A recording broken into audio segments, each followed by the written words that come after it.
The Krylax were death itself given form. For 300 years, they had carved a path of terror across the galaxy that left entire civilizations trembling at the mere mention of their name. These creatures stood nearly 9 feet tall, their bodies covered in thick obsidian exoskeletons that could deflect most energy weapons. Their claws were sharp enough to slice through reinforced steel like it was paper. Evolution had crafted them into perfect killing machines, and they knew it. 17 star systems had fallen before them. 17 different species had tried to fight back, and 17 times the Krylax had proven why they were the apex predators of known space. They didn't just conquer worlds for resources or territory like other species. No, the Krylax hunted for sport. They enjoyed the chase, the fear in their prey's eyes, the final moments before the kill. It was all a game to them, and they had never lost. War Alpha Thorax led the Krylax hunting packs with brutal efficiency. He was the largest and most cunning of his kind, a creature who had personally brought down over 1,000 sentient beings across dozens of worlds. Thorax had a disturbing habit that made him even more feared throughout the galaxy. He recorded every hunt and broadcast it across subspace channels for all to see. It was psychological warfare at its finest. Other species would watch these transmissions and understand that resistance was futile. The Krylax always won. The Galactic Council, a loose organization of peaceful species, had tried everything to stop the Krylax expansion. They sent diplomats who were never seen again. They offered tribute which the Krylax accepted before attacking anyway. They even attempted to form military coalitions, but the Krylax crushed them one by one. The Council had learned a painful lesson over the centuries. When the Krylax came to your world, you had 2 choices. Run and die tired, or stand and die quickly. Either way you died. Entire civilizations had been wiped from existence. The peaceful Valorians, who had spent millennia developing art and philosophy, were hunted to near extinction in a matter of months. The insectoid chitters, who had never known war before the Krylax arrived, saw their hive worlds turned into hunting preserves. The aquatic deepsingers had their ocean planets drained just so the Krylax could hunt them on dry land. Each species became another trophy, another story Thorax would tell during the breeding season celebrations. Then the Krylax scouts detected something interesting. Deep in an unexplored arm of the galaxy, they picked up electromagnetic signals coming from a small blue and green planet. The signals were primitive by galactic standards, but they indicated an intelligent species capable of basic space flight. The planet was called Earth by its inhabitants, and preliminary scans revealed a species that called themselves humans. When Thorax reviewed the intelligence reports on humans, his predatory instincts ignited with excitement. These creatures were unlike anything the Krylax had hunted before. They had no natural weapons. No claws, no fangs, no venom, no armored skin. Their bones were hollow and fragile. Their flesh was soft and easily torn. They couldn't even survive in most environmental conditions without artificial protection. By every measure the Krylax used to evaluate prey, humans should have gone extinct on their own planet long ago. Yet somehow, these weak creatures had survived and even thrived. They had spread across their entire planet and were beginning to reach out into their star system. Thorax found this fascinating. How had such pathetic beings managed to reach the top of their food chain? It didn't matter. They would make entertaining prey precisely because they were so vulnerable. The hunts would be glorious. Thorax immediately began assembling his finest hunting fleet. He handpicked 50 warships, each crewed by the most experienced Krylax warriors. These weren't ordinary soldiers. These were hunters who had participated in dozens of planetary invasions, who knew how to track prey across any terrain, who could smell fear from miles away. They were the best of the best, and they were eager for a new challenge. The War Alpha spent weeks planning the invasion. He studied every piece of intelligence on human civilization, looking for the perfect place to begin the hunt. He wanted to make an example that would break humanity's spirit immediately. A small settlement far from their major population centers would be ideal. Somewhere isolated where the humans would feel truly helpless. Somewhere the rest of their species could watch as the Krylax demonstrated their superiority. As the fleet prepared to depart, Thorax recorded a message for the Galactic Council. In it, he stood before a holographic display of Earth and announced that the Krylax had found new prey. He described in detail how he planned to hunt the humans, how their fragile bodies would make such satisfying trophies. He ended the message with his usual promise. Resistance would only make the hunt more enjoyable. The 50 warships departed Krylax space and set course for the Sol system. The journey would take several weeks, but Thorax didn't mind. He used the time to train his warriors, to sharpen their skills, to prepare them for what he believed would be their greatest hunt yet. In the war room he showed them images of humans and explained their weaknesses. Soft flesh here, fragile bones there, vulnerable organs everywhere. It would be almost too easy. None of the Krylax warriors questioned their War Alpha's assessment. Why would they? They had conquered 17 star systems. They had hunted hundreds of species to extinction or submission. They were the apex predators of the galaxy, and nothing had ever proven otherwise. These humans would be no different. They would run, they would hide, they would beg for mercy that would never come. And then they would become trophies. As the fleet crossed into human space, Thorax felt the familiar thrill of the hunt beginning. Soon the galaxy would witness another Krylax victory. Soon another species would learn to fear the name Thorax. Soon Earth would fall. Or so he believed. The Krylax war fleet dropped out of hyperspace above Earth like a storm of death. 50 massive warships took up positions in orbit, their weapon systems charging, their hunter crews eager to begin. Thorax stood on the bridge of his flagship, watching the blue planet rotate below. He had done this same dance dozens of times before. The prey planet would detect his fleet, panic would spread, and within hours their leaders would be begging for mercy. It was always the same. His communications officer picked up transmissions from the surface. Radio chatter, satellite signals, everything going wild as the humans realized they weren't alone in the universe. Thorax allowed himself a satisfied growl. Fear was already spreading. Good. Fear made the hunt more satisfying. He opened a channel to the human governments, ready to deliver his standard ultimatum. Surrender and some of you might survive as slaves. Resist and everyone becomes prey. But before he could speak, a transmission came through from Earth. It wasn't a panicked plea or a desperate offer of tribute. It was a simple message in clear, calm English that translated across his systems. Leave now or face consequences. Thorax blinked. Then he laughed. The sound echoed through the bridge and his warriors joined in. These humans, these soft little creatures were threatening them? The Krylax who had crushed 17 star systems? The hunters who had never lost a single campaign? It was absurd. It was insulting. It was hilarious. He decided right then that the humans needed to learn a harsh lesson immediately. No more warnings. No more negotiations. Just a demonstration of Krylax power that would break their spirit completely. Thorax studied the tactical maps of Earth and selected his target carefully. A small town in rural Montana, population barely 3,000. It was isolated, far from major military bases and mostly filled with civilians. Perfect for a hunting demonstration. 50 Krylax warriors loaded into drop pods. These weren't regular soldiers. They were hunters, each with decades of experience. They had sharp claws that could tear through most materials, exoskeletons tough enough to withstand small arms fire, and sensory organs that could track prey across miles. Against them the humans had nothing. No advanced technology, no natural weapons, no chance. The drop pods launched at dawn, screaming through Earth's atmosphere like meteors. They impacted around the town in a coordinated pattern, surrounding it completely. The Krylax warriors emerged from smoking craters, their claws gleaming in the early morning light. Thorax watched through their helmet cameras from orbit, eager to see the humans scatter in terror like all prey did. But the humans didn't run. The first sign something was wrong came when a Krylax warrior approached a farmhouse. Instead of fleeing occupants, he found the doors barricaded and reinforced. Before he could break through, gunfire erupted from the windows. The bullets weren't enough to penetrate his armor, but they stung and pushed him back. More gunfire came from other buildings. The humans were fighting back. A local firefighter named Mike Torres had been preparing for emergencies his whole career, but nothing could have prepared him for this. When the alien pods crashed around his town, he didn't freeze. He grabbed his hunting shotgun, loaded it with every heavy slug he owned, and barricaded himself in the fire station. When 3 Krylax warriors approached, hunting as a pack like they always did, Mike was ready. He had noticed something the aliens probably thought no one would see. Between the plates of their exoskeleton armor, there were gaps. Small spaces where the joints needed to flex. Mike aimed for those gaps. His first shot caught a Krylax warrior in the shoulder joint, and the creature howled in pain. His second shot hit another in the knee. They weren't kills, but they were wounds, and the Krylax suddenly became cautious. Mike had rigged the fire station with everything he could find. Propane tanks wired to detonate. Fire extinguishers modified into crude explosives. Gasoline spread across the floors.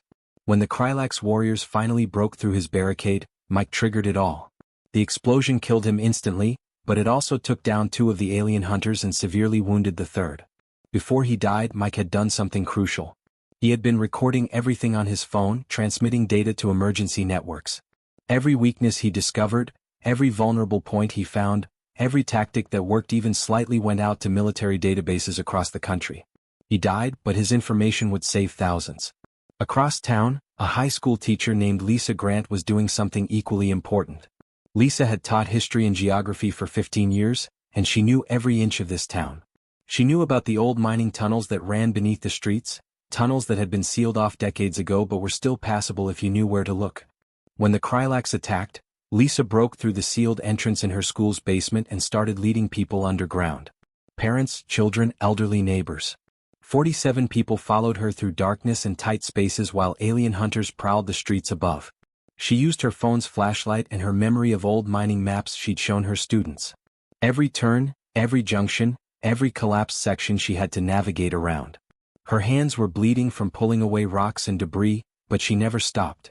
The Krylax had thermal sensors and could track heat signatures, but the old tunnels confused their readings. The rock and earth above absorbed and scattered the heat. While the aliens tore apart buildings looking for prey, Lisa led her group 2 miles through underground passages to emerge outside the town's perimeter. Those 47 people survived because she refused to give up. But most of the town wasn't so lucky. The Krylax were brutal and efficient. They hunted down anyone they found with methodical precision. Families hiding in basements, people trying to flee in vehicles, anyone who stood and fought. Within 2 hours the battle was over. The Krylax had won, claiming over 200 human lives. Thorax watched it all from orbit and something felt wrong. Yes, his warriors had won. Yes, the town had fallen. But it had taken 2 hours instead of 20 minutes. He had lost 2 warriors and 5 more were injured. The humans had fought back with improvised weapons and desperate tactics that actually worked. They had hurt his hunters. They had made them bleed. As Thorax reviewed the battle footage, he felt something he hadn't experienced in decades of hunting. A cold sensation crawling up his spine, making his claws twitch involuntarily. It took him a moment to recognize what it was because the feeling was so foreign to him. Unease. The humans had fought wrong. Prey was supposed to run, to hide, to freeze in terror. These humans had done none of that. They had fought like cornered predators protecting their territory. They had sacrificed themselves to wound his warriors and protect others. They had adapted their tactics in real time and found weaknesses in Krylax armor that no other species had discovered so quickly. Thorax realized something disturbing. This wasn't going to be an easy hunt. And for the first time in his long career, he wasn't entirely certain the Krylax would win. The Montana massacre changed everything. Within hours of the attack, something happened that the Krylax had never witnessed before. Every nation on Earth, including countries that had been enemies for generations, came together as one. Ancient grudges were forgotten. Political differences were set aside. Religious conflicts were paused. Humanity looked at the alien threat and made a collective decision. They would not go quietly into extinction. The United Nations held an emergency session that lasted 18 minutes. 18 minutes to agree on something that should have taken months of debate and negotiation. Every member nation voted yes on a single resolution. Total war. Every resource, every weapon, every soldier, every scientist would be dedicated to one goal: survival. The species that had crawled out of caves and survived ice ages wasn't about to surrender to alien hunters. Humanity had been tested before by nature, disease, and themselves. They had always found a way to survive. Military bases across the globe went into overdrive. Soldiers who had been preparing for conflicts against other humans suddenly had a new enemy. Training protocols were rewritten overnight. Every piece of combat footage from Montana was analyzed frame by frame. The data that Mike Torres had transmitted before his death became the most valuable intelligence humanity possessed. Those vulnerable joint gaps in Krylax armor became priority targets. Every military in the world started modifying ammunition to exploit those weaknesses. But humanity didn't just prepare to defend. They prepared to attack. And they chose someone uniquely qualified to lead the counteroffensive. Commander Jack Morrison had spent 20 years in Special Forces, most of that time hunting terrorists and insurgents in the most hostile environments on Earth. He was an expert in tracking, ambush tactics, and asymmetric warfare. When his superiors asked him to figure out how to hunt the Krylax, Jack smiled. He had been hunting dangerous prey his entire career. These aliens were just bigger targets. Jack studied everything about Krylax behavior captured on video. He noticed patterns that others missed. The Krylax always hunted in packs of 3 to 5. They relied heavily on their sense of smell and thermal vision.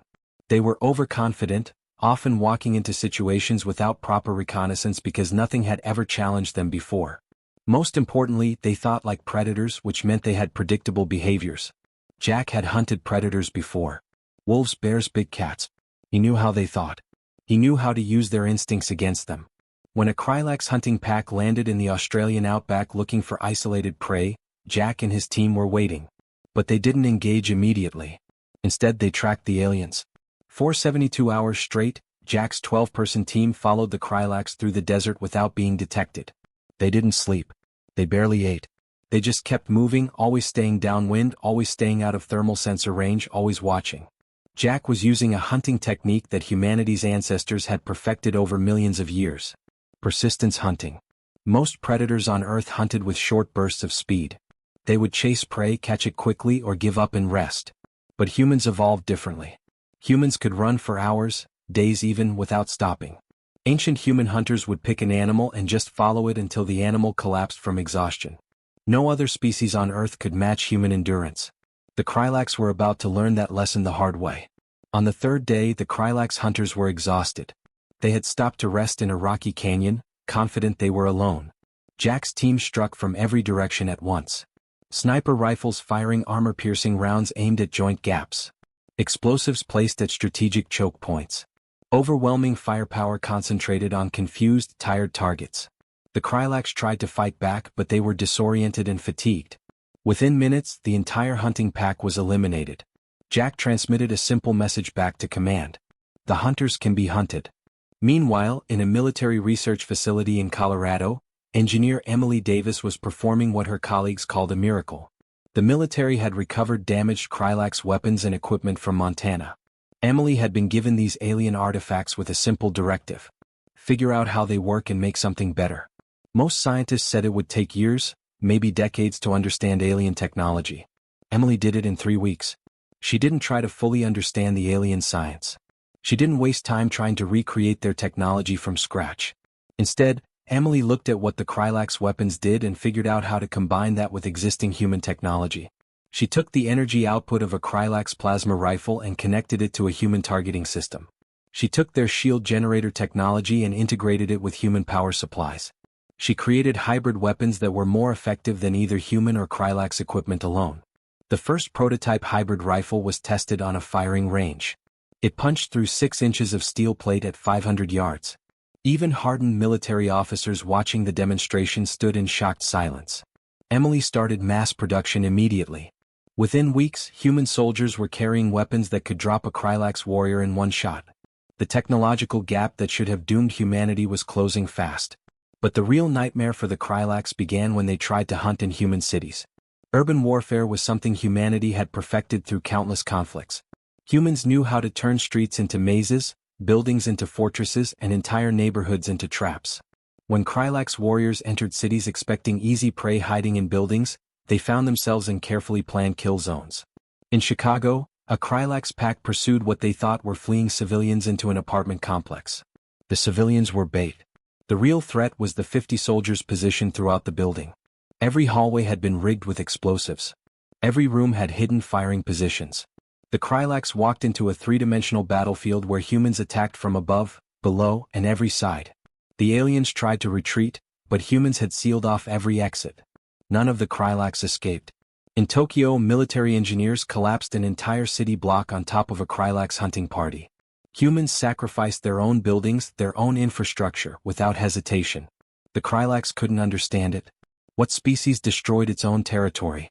But humans understood something the aliens didn't. Buildings could be rebuilt. Lives couldn't. If destroying a neighborhood meant killing the invaders, then the neighborhood was already gone. From orbit, Thorax watched his casualties mount in disbelief. 10 hunters lost. Then 20. Then 50. Species that should have been easy prey were fighting back with tactics he had never encountered. His warriors were being tracked across deserts, ambushed in cities, and killed by weapons that shouldn't exist yet. The humans were learning and adapting faster than any species he had ever hunted. Worse, the humans were starting to win. Not just defending but actually winning engagements. His hunters were becoming cautious, hesitant, even afraid to leave their drop ships. They were supposed to be apex predators, but something had gone terribly wrong. The prey was hunting them. Thorax felt fear for the first time in his life. Real, genuine fear. Not for himself but for his species. He had thought humans were weak because they had soft bodies and no natural weapons. He had been catastrophically wrong. Humans didn't need claws or armor. They had something far more dangerous. Intelligence, adaptability, and an absolute refusal to give up. The War Alpha realized he hadn't invaded a planet of prey. He had invaded a planet of predators who had simply evolved past the need for fangs. The war changed completely when humanity stopped defending and started attacking. For the first time in the conflict, human ships weren't just protecting Earth anymore. They were hunting across the stars, going after the Krylax wherever they hid. Admiral Robert Hayes, a veteran who'd spent 30 years in naval command, now led every warship Earth could spare. His mission was simple but terrifying: take the fight directly to the enemy. The Galactic Council couldn't believe what they were seeing. These humans, who'd been completely unknown just months ago, were now chasing the mighty Krylax across multiple star systems. Every species watching thought humanity would collapse after losing so many people in the early battles. Instead, they got angrier and more determined. The council members realized they'd completely misunderstood what made humans dangerous. Admiral Hayes didn't fight like the Krylax expected. He studied every battle report, every encounter, every small detail about how the aliens operated. He noticed patterns that others missed. The Krylax fought with pure aggression and superior strength, but they followed predictable patterns. They were like sharks, powerful hunters who relied on instinct. Hayes realized humans didn't need to be stronger. They needed to be smarter. The first major counterattack happened near a small colony world the Krylax had conquered weeks earlier. The aliens expected a direct assault, ship against ship, strength against strength. Instead, Hayes split his forces into smaller groups. He sent fake signals across multiple frequencies, making the Krylax think massive fleets were approaching from 3 different directions. While the confused enemy repositioned their ships, human strike teams slipped through the gaps and hit their command vessels. The Krylax War Alpha, Thorax, had never experienced confusion in battle before. His warriors were bred for combat, trained from birth to hunt and kill. But these humans fought without honor, without the clean simplicity of predator versus prey. They used tricks, deception, and strategies that seemed cowardly to Krylax thinking. Yet somehow it worked devastatingly well. As human forces pushed deeper into enemy territory, they started liberating the colonies the Krylax had captured. Entire populations who'd been enslaved or prepared for consumption suddenly found themselves freed by these strange bipedal creatures. The rescued aliens spread stories throughout the galaxy about humanity's fierce determination to protect the weak. The biggest test came above Valoria, a beautiful world with purple skies and 3 moons. The Krylax had conquered it recently, and Thorax himself commanded the occupation fleet. He had 200 warships positioned around the planet, confident no force could challenge him there. When Hayes arrived with only 80 ships, Thorax anticipated an easy slaughter. The battle started at dawn on Valoria's largest continent. Human ships didn't charge forward in formation like any sensible military force. Instead, they scattered in seemingly random directions, making erratic movements that looked like panic. Krylax commanders laughed at this apparent chaos and moved to surround the confused prey. That's when everything changed. Fighter pilot Jessica Moore led the first wave, commanding 3 squadrons of small, fast attack craft. She'd flown combat missions since the war's beginning and survived encounters that killed most of her original squadron. She learned something crucial: the Krylax never changed tactics mid-battle. Once they committed to an attack pattern, they followed it religiously. Jessica's fighters baited the Krylax into pursuing them through an asteroid field orbiting Valoria's second moon. The heavy Krylax warships followed eagerly, their powerful weapons ready to vaporize the fleeing humans. But Jessica had studied this asteroid field for days before the battle. She knew every rock, every gravitational anomaly, every dangerous pocket of radiation. Her squadrons weaved through impossible gaps between asteroids, pulling tight turns that should have torn their ships apart. The pursuing Krylax, flying much larger vessels, couldn't match these maneuvers. Several crashed into asteroids at full speed. Others, trying to blast their way through the rocks, triggered chain reactions that destroyed their own ships. Meanwhile, Colonel David Wright coordinated the ground assault on Valoria itself. He commanded 10,000 Marines who'd trained specifically for this moment. Wright didn't believe in fair fights. He believed in winning absolutely, using every possible advantage. His forces landed in small groups across Valoria's main continent, avoiding the heavily defended cities where Krylax warriors waited. Instead, they targeted supply lines, communication arrays, and isolated outposts. Each strike team operated independently, adapting to whatever they encountered. When they faced heavy resistance, they retreated and hit somewhere else. When they found weakness, they exploited it ruthlessly. The Krylax ground commanders couldn't understand this approach. Where was the honorable battle? Where were the formation charges and direct confrontations? These humans fought like ghosts, appearing and disappearing, never staying long enough to be properly engaged. Wright's Marines used urban environments masterfully, turning Valorian cities into deadly mazes. They knew humans weren't as physically strong as Krylax warriors. In open combat, one alien could kill several humans easily. But in tight corridors, around blind corners, using coordinated ambushes, humans evened the odds dramatically. Above the planet, Admiral Hayes executed the main plan. While Jessica's fighters kept enemy ships scattered and Colonel Wright's forces created chaos on the ground, the Admiral positioned his heavy cruisers exactly where he needed them. He'd spent weeks studying Mike Torres's final transmission, the information the scientist died protecting. Those reports revealed critical details about Krylax ships. Their weapons were powerful but slow to recharge, their shields were strong but energy inefficient, and their commanders made decisions based on emotion rather than logic. Hayes used all of this knowledge. His ships fired in carefully timed volleys, forcing Krylax vessels to raise shields constantly, draining their energy reserves. When enemy ships were weakened, human forces struck with concentrated firepower that punched through depleted defenses. Thorax watched his fleet dismantled piece by piece. He couldn't comprehend what was happening. His warriors were superior in every measurable way, yet they were losing. These humans exhibited something beyond simple intelligence. They learned from every mistake, adapted to every situation, and refused to accept defeat even when outnumbered. The War Alpha tried changing tactics, but humans adjusted faster. He tried brute force assaults, but humans dodged and countered. He tried psychological intimidation, but humans only fought harder. Every strategy that worked for centuries against other species failed against humanity. After 3 days of brutal combat, Thorax made a decision no Krylax commander had made in 5 generations. He ordered full retreat from Valoria. His pride shattered, his confidence destroyed, he admitted these creatures were different from any prey species encountered before. But Admiral Hayes wasn't satisfied with simple victory. As Krylax ships limped away from Valoria, human forces pursued them. Not to completely destroy the fleet, but to send an unmistakable message throughout the galaxy. Humanity would never stop, never surrender, and never forget. The Krylax fleet limped back to their homeworld like wounded animals crawling to their den. Every warrior aboard those battered ships expected death. Their entire culture was built on a simple rule: the strong survive, the weak perish. They had lost, which meant they were weak. In their minds, humanity would come to finish what the war started. They'd burn Krylax cities, enslave their population, maybe even hunt them for sport the way the Krylax had planned to hunt humans. The homeworld prepared for the end.